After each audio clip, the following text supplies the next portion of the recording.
어떤 사람이 불안과 슬픔에 빠져 있다면 그는 이미 지나가 버린 과거의 시간에 아직도 매달려 있는 것이다. 또 누가 미래를 두려워하면서 잠 못 이룬다면 그는 아직 오지도 않은 시간을 가불해서 쓰고 있는 것이다. 과거나 미래 쪽에 한눈을 팔면 현재의 삶이 소멸해 버린다. 보다 직설적으로 표현하면 과거도 없고 미래도 없다. 항상 현재일 뿐이다. 지금 이 자리에서 최선을 다해 최대한으로 살 수 있다면 여기에는 삶과 죽음의 두려움도 발붙일 수 없다. 저마다 서 있는 자리에서 자기 자신답게 살라.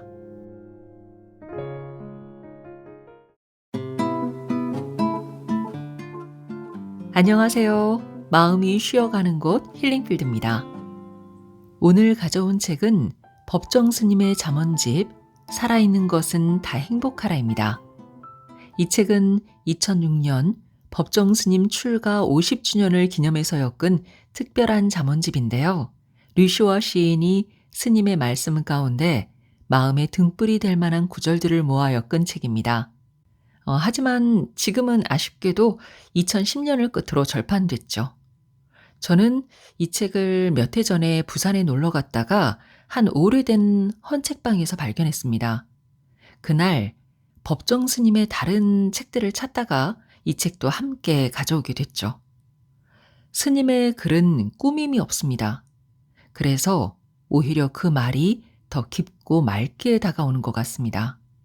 한 문장 한 문장 속에 사람과 자연 그리고 존재에 대한 깊은 마음이 배어 있습니다. 인간뿐 아니라 풀 한 포기, 바람 한 줄기까지 모든 살아있는 것들이 다 행복하기를 바라는 그 너른 마음이 이 책 전체에 흐르고 있습니다. 그리고 그 맑은 문장들 사이로 류시와 시인의 감수성과 명상적 시선이 고요하게 스며 있죠. 읽다 보면 문장이 아니라 침묵이 들리고 글보다 여운이 남습니다. 또 마음 한켠에는 작게 살아있는 모든 것은 다 행복하라는 그 기도가 머물게 됩니다. 법정 스님은 1932년에 태어나 평생 무소유의 삶을 실천하며 자연과 함께 머물렀던 수행자이자 사색가였습니다.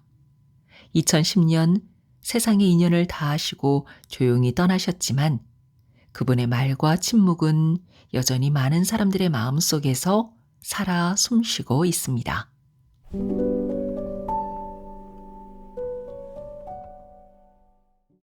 세상과 타협하는 일보다 더 경계해야 할 일은 자기 자신과 타협하는 일이다. 스스로 자신의 매서운 스승 노릇을 해야 한다. 우리가 일단 어딘가에 집착해 그것이 전부인 것처럼 안주하면 그 웅덩이에 갇히고 만다. 그러면 마치 고여있는 물처럼 썩기 마련이다. 버리고 떠난다는 것은 곧 자기답게 사는 것이다. 자기답게 거듭거듭 시작하며 사는 일이다. 낡은 탈로부터, 낡은 울타리로부터, 낡은 생각으로부터 벗어나야 새롭게 시작할 수 있다. 아무리 가난해도 마음이 있는 한 나눌 것은 있다. 근원적인 마음을 나눌 때 물질적인 것은 자연히 그림자처럼 따라온다. 그렇게 함으로써 내 자신이 더 풍요로워질 수 있다. 세속적인 계산법으로는 나눠 가질수록 내 잔고가 줄어들 것 같지만 출세관적인 입장에서는 나눌수록 더 풍요로워진다. 물질적인 풍요 속에서는 사람이 타락하기 쉽다. 그러나 맑은 가난은 우리에게 마음의 평안을 가져다주고 올바른 정신을 지니게 한다. 행복의 비결은 필요한 것을 얼마나 갖고 있는가가 아니라 불필요한 것에서 얼마나 자유로워져 있는가에 있다. 위에 견주면 모자라고 아래에 견주면 남는다는 말이 있듯 행복을 찾는 오묘한 방법은 내 안에 있다. 하나가 필요할 때는 하나만 가져야지 둘을 갖게 되면 애초에 그 하나마저도 잃게 된다. 그리고 인간을 제한하는 소유물에 사로잡히면 소유의 비좁은 골방에 갇혀 정신의 문이 열리지 않는다. 작은 것과 적은 것에 만족할 줄 알아야 한다. 그것이 청빈의 덕이다.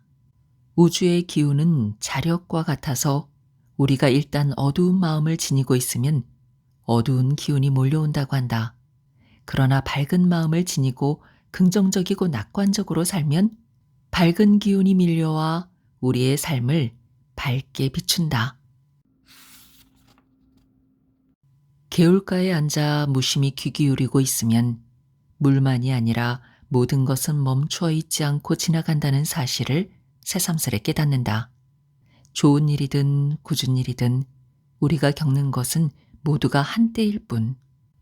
죽지 않고 살아있는 것은 세월도 그렇고 인심도 그렇고 세상 만사가 다 흘러가며 변한다. 인간사도 전생의 과정을 보면 기쁨과 노여움, 슬픔과 즐거움이 지나가는 한때의 감정이다. 이 세상에서 고정불변한 채 영원히 지속되는 것은 아무것도 없기 때문이다. 세상 일이란 내 자신이 지금 당장 겪고 있을 때는 견디기 어려울 만큼 고통스러운 일도 지내놓고 보면 그때 그곳에 그 나름의 이유와 의미가 있었음을 뒤늦게 알아차린다. 이 세상 일에 원인 없는 결과가 없듯이 그 누구도 아닌 우리들 자신이 파놓은 함정에 우리 스스로 빠지게 되는 것이다. 오늘 우리가 겪는 온갖 고통과 그 고통을 이겨내기 위한 의지적인 노력은 다른 한편 이 다음에 새로운 열매가 될 것이다. 이 어려움을 어떤 방법으로 극복하는가에 따라 미래의 우리 모습은 결정된다. 무소유란 아무것도 갖지 않는다는 것이 아니다. 공색한 빈털터리가 되는 것이 아니다. 무소유란 아무것도 갖지 않는다는 것이 아니라 불필요한 것을 갖지 않는다는 뜻이다. 무소유의 진정한 의미를 이해할 때 우리는 보다 홀가분한 삶을 이룰 수 있다. 우리가 선택한 맑은 가난은 부보다 훨씬 값지고 고귀한 것이다. 이것은 소극적인 생활 태도가 아니라 지혜로운 삶의 선택이다. 만족할 줄 모르고 마음이 불안하다면 그것은 우리가 살고 있는 세상과 조화를 이루지 못하기 때문이다. 내 마음이 불안하고 늘 갈등 상태에서 만족할 줄 모른다면 그것은 내가 살고 있는 이 세상과 조화를 이루지 못하기 때문이다. 우리는 우리 주위에 있는 모든 것의 한 부분이다. 저마다 독립된 개체가 아니다. 전체의 한 부분이다. 우리 한 사람 한 사람이 세상의 한 부분이다. 세상이란 말과 사회란 말은 추상적인 용어이다. 구체적으로 살고 있는 개개인이 구체적인 사회이고 현실이다. 우리는 보이든 보이지 않든 혈연이든 혈연이 아니든 관계 속에서 서로 얽히고 설켜 이루어진다. 그것이 우리의 존재이다. 빗방울이 연잎에 고이면 연잎은 한동안 물방울의 유동으로 일렁이다가 어느 만큼 고이면 수정처럼 투명한 물을 미련 없이 쏟아버린다. 그 물이 아래 연잎에 떨어지면 거기에서 또 일렁이다가 도르르 연못으로 비워버린다. 이런 광경을 무심히 지켜보면서 연잎은 자신이 감당할 만한 무게만을 싣고 있다가 그 이상이 되면 비워버리는구나 하고 그 지혜에 감탄했었다. 그렇지 않고 욕심대로 받아들이면 마침내 잎이 찢기거나 줄기가 꺾이고 말 것이다. 세상 사는 이치도 이와 마찬가지다. 현대인의 불행은 모자람이 아니라 오히려 넘침에 있다. 모자람이 채워지면 고마움과 만족함을 알지만 넘침에는 고마움과 만족이 따르지 않는다. 우리가 불행한 것은 가진 것이 적어서가 아니라 따뜻한 가슴을 잃어가기 때문이다. 따뜻한 가슴을 잃지 않으려면 이웃을 사랑해야 한다. 뿐만 아니라 동물이나 식물 등 살아있는 생물과도 교감할 줄 알아야 한다. 석창포와 자금우 화분을 햇볕에 따라 옮겨주고 물뿌리개로 물을 뿌려주면서 그 잎과 열매에 눈길을 주고 있으면 내 가슴이 따뜻해진다. 한밤중 이따금 기침을 하면서 깨어난다. 창문에 달빛이 환하게 비치는 것을 보고 창문을 열었을 때 달도 희고 눈도 희고 온 천지가 흰 것을 보면 내 가슴 또한 따뜻해진다. 우리가 죽지 않고 살아있다는 사실에 고마워할 줄 알아야 한다.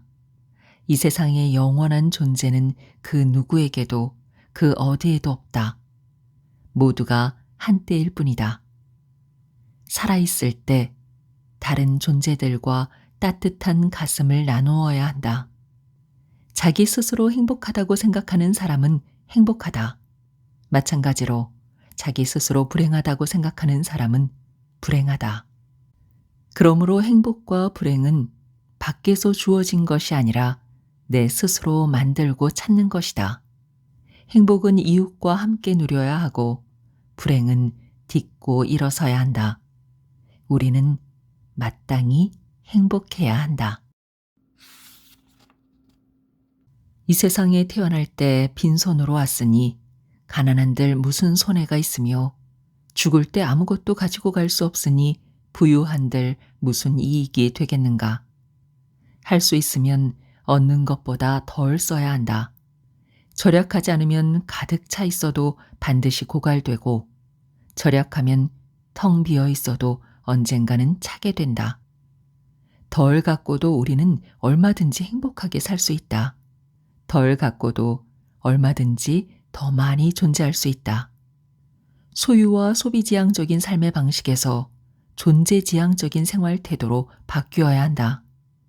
소유지향적인 삶과 존재지향적인 삶은 우리들 일상에 두루 깔려 있다. 거기에는 그 나름의 살아가는 기쁨이 있다. 그러나 어떤 상황에 이르렀을 때 어느 쪽 삶이 우리가 기대어 살아갈 만한 삶이며 가치를 부여할 수 있는 삶인가 뚜렷이 드러난다. 똑같은 조건을 두고 한쪽에서는 삶의 기쁨으로 받아들이고 다른 한쪽에서는 근심 걱정의 원인으로 본다. 소욕, 지족, 작은 것과 적은 것으로 만족할 줄 알아야 한다. 우리가 누리는 행복은 크고 많은 것에서보다 작은 것과 적은 것 속에 있다. 크고 많은 것만을 원하면 그 욕망을 채울 길이 없다. 작은 것과 적은 것 속에 삶의 향기인 아름다움과 고마움이 스며 있다. 이 세상을 고해라고 한다. 고통의 바다라고. 사바세계가 바로 그 뜻이다. 이 고해의 세상, 사바세계를 살아가면서 모든 일이 순조롭게 풀리기만 바랄 수는 없다. 어려운 일이 생기기 마련이다. 어떤 집안을 들여다봐도 밝은 면이 있고 어두운 면이 있다. 삶에 곤란이 없으면 자만심이 넘친다. 잘난 체하고 남의 어려운 사정을 모르게 된다. 마음이 사치해지는 것이다. 그래서 보왕산매로는 세상살이에 곤란이 없기를 바라지 말라고 일깨우고 있다.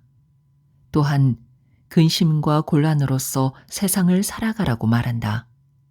자신의 근심과 걱정을 밖에서 오는 귀찮은 것으로 판단하지 말아야 한다. 그것을 삶의 과정으로 여겨야 한다. 숙제로 생각해야 한다. 자신에게 어떤 걱정과 근심거리가 있다면 회피해선 안 된다. 그걸 딛고 일어서야 한다.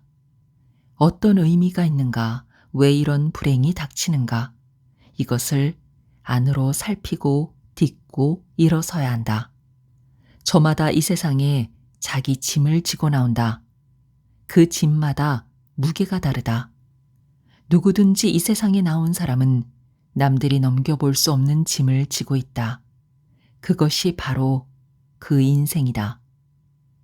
세상살이에 어려움이 있다고 달아나서는 안 된다.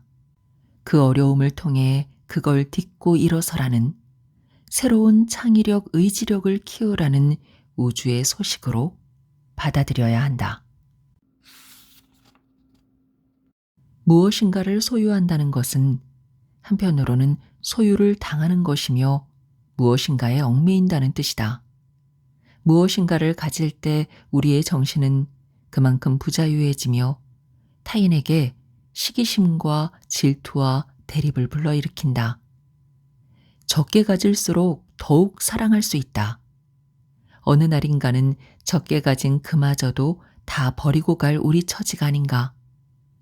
소유한 것을 버리고 모든 속박에서 그대 자신을 해방시키라. 그리고 존재하라. 인간의 목표는 풍부하게 소유하는 것이 아니고 풍성하게 존재하는 것이다. 크게 버리는 사람만이 크게 얻을 수 있다는 말이 있다. 아무것도 갖지 않을 때 비로소 온 세상을 갖게 된다는 것은 무소유의 또 다른 의미이다.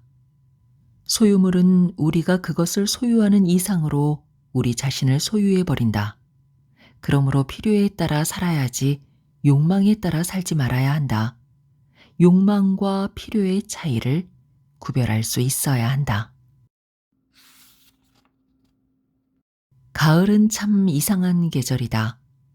조금 차분해진 마음으로 오던 길을 되돌아볼 때, 푸른 하늘 아래서 시름시름 앓고 있는 나무들을 바라볼 때, 산다는 게 뭘까 하고 문득 혼자서 중얼거릴 때 나는 새삼스레 착해지려고 한다.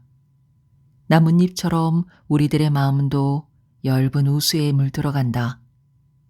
가을은 그런 계절인 모양이다. 그래서 집으로 돌아가는 버스 안의 대중가요에도 속이 빤히 들여다보이는 그런 가사 하나에도 곧잘 귀를 모은다. 지금은 어느 하늘 아래서 무슨 일을 하고 있을까? 멀리 떠나 있는 사람의 안부가 궁금해진다. 깊은 밤 등불 아래서 주소록을 펼쳐들고 친구들의 눈매를 그 음성을 기억해낸다. 가을은 그런 계절인 모양이다. 한낮에는 아무리 의젓하고 뻣뻣한 사람이라 할지라도 해가 기운 다음에는 가랑잎 구르는 소리 하나에 귀뚜라미 우는 소리 하나에도 마음을 여는 연약한 존재임을 새삼스레 알아차린다. 만나는 사람마다 따뜻한 눈길을 보내주고 싶다. 한 사람 한 사람 그 얼굴을 익혀두고 싶다. 이 다음 세상 어느 길목에선가 우연히 서로 마주칠 때, 오, 아무개 아닌가 하고 정답게 손을 마주잡을 수 있도록 지금 이 자리에서 익혀두고 싶다. 이 가을에 나는 모든 이웃들을 사랑해주고 싶다. 단 한 사람이라도 서운하게 해서는 안 될 것 같다. 가을은 정말 이상한 계절이다. 저마다 자기 나름대로의 꽃이 있다. 다 꽃씨를 지니고 있다. 그러나 옛 성인이 말했듯이 역경을 이겨내지 못하면 그 꽃을 피워낼 수 없다. 하나의 씨앗이 움트기 위해서는 흙 속에 묻혀서 참고 견뎌내는 인내가 필요하다. 그래서 사바세계, 참고 견디는 세계라는 것이다. 여기에 감추어진 삶의 묘미가 있다. 우리가 살아가는 이 세상이 사바세계라는 사실을 다시 한번 기억해야 한다. 극락도 지옥도 아닌 사바세계, 참고 견딜 만한 세상. 여기에 삶의 묘미가 있다. 우리 앞에는 항상 오르막길과 내리막길이 놓여 있다. 이 중에서 하나를 선택해야 한다. 각자의 삶의 양식에 따라서 오르막길을 오르는 사람도 있고 내리막길을 내려가는 사람도 있다. 오르막길은 어렵고 힘들지만 그 길은 인간의 길이고 꼭대기에 이르는 길이다. 내리막길은 쉽고 편리하지만 그 길은 짐승의 길이고 수렁으로 떨어지는 길이다. 만일 우리가 평탄한 길만 걷는다고 생각해보라. 10년, 20년, 한 생애를 늘 평탄한 길만 간다고 생각해보라. 그 생이 얼마나 지루하겠는가. 그것은 사는 것이라고 할 수 없다. 오르막길을 통해 뭔가 뻐근한 삶의 저항 같은 것도 느끼고 창조의 의욕도 생겨나고 새로운 삶의 의지도 지닐 수 있다. 오르막길을 통해 우리는 거듭 태어날 수 있다. 어려움을 겪지 않고는 거듭 태어날 수 없다.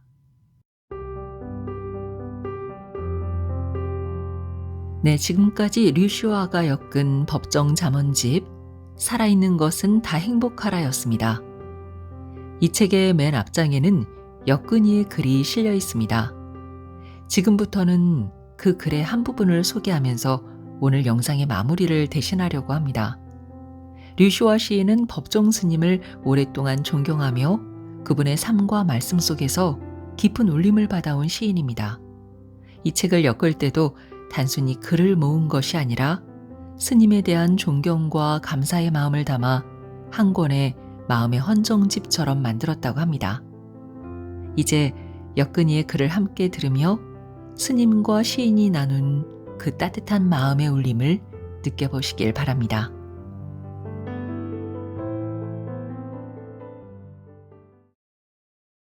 어느 해 가을, 나는 법정 스님과 함께 불이람에서 며칠 지내고 있었다. 불이람은 스님이 1975년부터 1992년까지 강원도 산으로 떠나기 전 17년 동안 혼자 생활하신 송광사 뒷산의 암자이다. 차를 내려 가파른 산길을 30분 남짓 걸어 올라가야 하는 외딴 곳이다. 스님은 화전민이 버리고 간 강원도 오두막을 거처로 옮긴 뒤에도 1년에 한두 차례 옛집에 안부를 묻기 위해 제자가 머무는 불이람에 들렀다. 그리고 나도 가끔 스님과 동행해 산길을 올랐다. 가을 서리가 돌에 낀 이끼의 머리카락을 하얗게 세어버리게 만든 그날 아침, 스님과 내가 방에 앉아 차를 마시고 있는데 50대 중반의 한 여인이 산길을 올라왔다. 전에도 절에서 몇 번 본 적이 있는 여인이었다. 그녀는 우연히 절의 주지를 통해 스님이 불이람에 내려가셨다는 얘기를 듣고 다음 날로 달려오는 길이라고 했다. 그녀는 산길에서 묻혀온 서리를 방 안까지 데리고 들어왔다. 이렇게 아침 일찍 도착하려면 아마도 그녀는 꼭두 새벽에 집을 나섰으리라. 우리는 서둘러 그녀를 맞이하고 고구마를 쪄서 아침 요기로 내놓았다. 차와 고구마와 조촐한 방 안으로 비쳐드는 가을 햇살이 평화롭기만 한 아침이었다. 그러나 그 평화는 여인의 흐느낌으로 곧 깨어졌다. 조금 전까지만 해도 평범하게 잘 살고 있는 것처럼 보였던 그녀는 너무도 힘든 삶에 방향을 잃고 괴로워하고 있었다. 평생 모은 재산은 남편이 남의 빚 보증을 잘못 써주는 바람에 다 날아갔고, 대학을 마친 아들은 갑자기 어떤 충격으로 방 안에서 몇 달째 나오지 않고 있으며 그녀 자신은 몸에 큰 병을 얻어 거동조차 힘들다는 것이었다. 이렇게 산길을 걸어 올라온 것 자체가 기적이라고 했다. 나는 어떻게 살아야 할까요? 하고 그녀는 외쳐 물었다. 그 물음은 단순히 삶의 길을 묻는 것이 아니었다. 고통과 번뇌로부터의 벗어남과 모든 문제가 해결되어 다시 평탄한 삶을 살게 되기를 바라는 염원이 동시에 담겨 있었다. 여인은 그렇게 속세에서 해결하지 못한 문제들을 외딴 남자에 와서 쏟아놓았다. 차와 고구마는 식어가고 스님은 여인의 얘기를 다 듣고 나서 고개를 끄덕이며 말했다. 이렇게 산에 올라왔으니 이곳에서 하룻밤 자고 내려가라고. 그것으로 아침의 대화는 끝이 났다. 우리는 툇마루를 내려와 성큼 가을 산의 품 안으로 들어섰다. 그날 여인은 장작을 들여다 자신이 잘 방에 군불을 떼고 가을 거지가 끝난 밭둑을 서성이고 우리와 함께 오두막 둘레를 거닐면서 하루를 보냈다.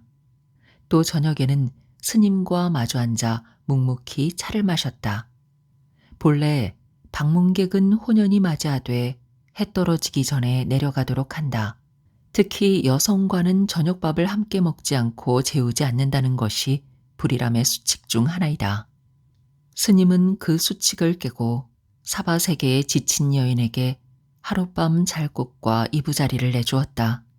그것만으로도 그녀에게는 큰 감사와 위안이었다. 그렇게 그녀는 속들을 침묵으로 채우고 이튿날 산을 내려갔다. 스님은 산 아래에 차 타는 곳까지 거동불편한 여인을 배웅했다. 하루 동안의 출가였다. 그리고 그 하루는 여인의 삶에 큰 힘이 되었을 것이다. 인간은 결국 홀로 설 수밖에 없는 존재이지만 친절은 넘어진 자를 일으켜 세운다. 훗날 내가 어떤 자리에서 그녀를 만나 안부를 묻자 그녀는 밝게 미소 지으며 잘 살고 있다고 대답했다. 그녀의 집안 문제와 건강이 어떻게 해결되었는지는 모른다. 아니면 크게 달라진 것이 아직 아무것도 없을 수 있었다. 하지만 그녀의 대답은 삶에서 일어나는 일들을 평화롭게 받아들이고 있다는, 모든 고통의 원인이 결국은 자신의 마음에서 비롯되는 것임을 깨우치고 있다는 의미를 포함하고 있었다. 그리고 그것만이 문제의 진정한 해결에 이르는 길임을 그녀는 알았을 것이다. 유대교 신비주의 하시디즘에는 이런 우화가 전해진다. 사람이 죽으면 그 영혼은 천국의 문 앞에 있는 커다란 나무 앞으로 가게 된다. 슬픔의 나무라고 불리는 그 나무에는 사람들이 삶에서 겪은 온갖 슬픈 이야기들이 가지마다 매달려 있다. 이제 막 그곳에 도착한 영혼은 자신의 슬픈 사연을 종이에 적어 가지에 걸어놓은 뒤 천사의 손을 잡고 나무를 한 바퀴 돌며 그곳에 적혀 있는 다른 사람들의 이야기를 읽는다. 마지막에 이르러 천사는 그 영혼에게 그 이야기들 중 어떤 것을 선택해 다음 생을 살고 싶은가를 묻는다. 자신이 보기에 가장 덜 슬퍼 보이는 삶을 선택하면 다음 생에 그렇게 살게 해주겠다는 것이다. 하지만 어떤 영혼이든 결국에는 자신이 살았던 삶을 다시 선택하게 된다고 우화는 말한다. 슬픔의 나무에 적혀 있는 다른 사람들의 이야기를 알고 나면 그래도 자신이 살았던 삶이 가장 덜 슬프고 덜 고통스러웠음을 깨닫는다는 것이다. 여인이 산을 내려간 날은 때마침 보름이었다. 일찌감치 저녁을 먹고 스님과 나는 어둠이 짙게 내린 뜰하계에 서서 보름달이 떠오르길 기다렸다. 밤하늘엔 구름 한 점 없고 별들이 총총했다. 침묵 속에 기다리자 이윽고 앞산 봉우리 위로 보름달이 충만한 얼굴을 내밀기 시작했다. 천지간에 달의 정기가 어리는 장엄한 순간이었다. 스님과 나는 그 월광 보살을 향해 합장을 하고서 각자 마음속 기도를 올렸다. 보름달은 인간의 소원을 들어준다고 하지 않는가? 나는 무엇보다 스님의 건강과 지금 그 모습 그대로 우리 곁에 오래도록 있어 주시기를 빌었다. 우주의 빠른 운행을 실감케 하며 달은 금세 산봉우리 위로 올라섰다. 달은 그 특유의 표정을 하고서 인간 세상을 내려다보았다. 방으로 들어가기 전 내가 스님에게 어떤 기도를 올렸느냐고 묻자 스님은 말했다. 살아있는 모든 것들이 다 행복하기를 기원했습니다. 선승이며 자연주의 사상가이고 실천가인 법정 스님은 청년기에 출가해 생애 대부분을 홀로 산속 오두막에서 수행하며 지냈다. 소유와 발전만을 강조하는 세상의 통념에 강한 의문을 제기하며 선택한 가난과 간소함 속에서 본질을 발견하는 삶의 길을 역설해왔다. 한국의 소로우라고도 불리는 그는 동양의 은자다운 모습 그대로 그의 명성을 듣고 찾아오는 사람들이 늘자 더 깊은 산중으로 들어가 여전히 홀로 생활하고 있다. 한 달에 한 편 쓰는 글로써 세상 사람과 소통해온 그는 물질은 그 소유자에게 만족을 주는 것이 아니라 구속과 부자유를 주게 된다는 것을 지적하고 자신이 소유한 것의 소유가 되어버리는 인간 삶의 허상으로부터 벗어나라고 말한다. 인간의 역사는 자신의 몫을 늘리기 위해 끊임없이 싸우는 과정이며 소유욕을 채우기 위해 물건뿐만 아니라 사람까지도 소유하려고 한다는 것이 그의 진단이다. 전 세계적으로 소비지향적인 단일 문화를 이루고 있는 이 시대는 행복과는 거리가 멀다. 행복하기 위해서는 소유와 소비로부터 그 정신이 깨어 있어야 한다. 생각하는 대로 살지 못하면 사는 대로 생각하게 된다는 것은 진리이다. 살아있는 모든 것들의 행복을 기원하는 축시와도 같은 이 잠언들은 30년 넘게 써온 그의 글과 법문에서 한 편 한 편 가려 뽑은 것들이다. 무소유, 자유, 단순과 간소, 홀로 있음, 침묵, 진리에 이르는 길과 존재에 대한 성찰이 행간마다에서 화두처럼 우리를 일깨운다. 그의 글이 전부 잠언으로 들리는 것은 오랜 수행이 뒷받침하고 있기 때문일 것이다. 어떤 독자는 그의 글을 읽을 때마다 나는 수고하지 않고 수확을 거두는 농부와 같고, 때로는 오랜 수행의 결과인 그의 통찰력을 도둑질하는 기분이 든다고 고백했다. 나 역시 그렇다. 그는 마치 나를 위해 오늘날까지 엄격한 수행 생활을 해온 것처럼 여겨질 때가 있다. 그의 글을 읽고 삶의 방향을 수정한 이들이 얼마나 많은가. 한편으로 그는 지적한다. 투철한 자기 결단도 없이 남의 흉내나 내는 원숭이 짓 하지 말라. 그대 자신의 길을 그대답게 갈 것이지 그 누구의 복제품이 되려고 하는가. 홀로 있어도 의연하고 늘 한자리에 서 있는 나무처럼 그의 글 속에는 변하지 않는 삶의 진리와 일관된 철학이 담겨 있다. 불이람에 갈 때마다 나는 뜰에 서 있는 키 큰 후박나무를 가리키며 그에게 매번 묻는다. 이 나무의 나이가 몇이죠? 그 나무의 나이를 알고자 함이 아니라 언제나 그 자리에 한결같이 서 있음에 대한 나의 감사의 표현이다. 세상의 먼지가 온몸에 두드러기 같은 부작용을 일으킬 때 영혼의 울림을 담은 그의 글은 청정한 소나무 숲에서 며칠 동안 산림욕을 경험한 것처럼 의식을 정화시킨다. 한 장 한 장 넘어가는 책장 소리에서 그의 음성을 듣는 듯하다. 그는 그런 점에서 홀로 살되 홀로 살지 않는다. 그를 통해 세상 모두와 연결되어 있는 것이다. 어떤 독자는 또 말한다. 천지간의 적막한 산중에서 홀로 살아가는 그는 홀로 살면서 세상 만물과 함께 있는 삶을 살기를 원하는 내 꿈의 상징이라고. 그가 출가한 지 50년이 흘렀다. 하지만 그는 말한다. 진정한 자유는 정신적인 데 있다고. 깨어있는 영혼에는 세월이 스며들지 못한다. 삶을 마치 소유물처럼 생각하기 때문에 우리는 그 소멸을 두려워한다. 그러나 삶은 소유물이 아니라 순간순간에 있습니다. 우리가 걱정해야 할 것은 늙음이 아니라 녹쓰는 삶이다. 살 때는 삶의 철저에 그 전부를 살아야 하고 죽을 때는 죽음의 철저에 그 전부가 죽어야 한다. 그리고 그는 우리의 귀 속에 귀에 대고 묻는다. 너는 너의 세상 어디에 있는가? 여기 이 잠언집은 여느 책처럼 그 자리에서 한 번에 다 읽고 덮어버리기에 어울리는 책이 아니다. 오히려 끝까지 읽지 않아도 옆에 오래 놓아두어야 할 책이다. 내 방은 많은 책으로 둘러싸여 있지만 법정 스님의 책만큼은 그 숫자에 포함하고 싶지 않다. 그의 책들은 한 권의 책으로서가 아니라 늘 하나의 도반으로 곁에 있다.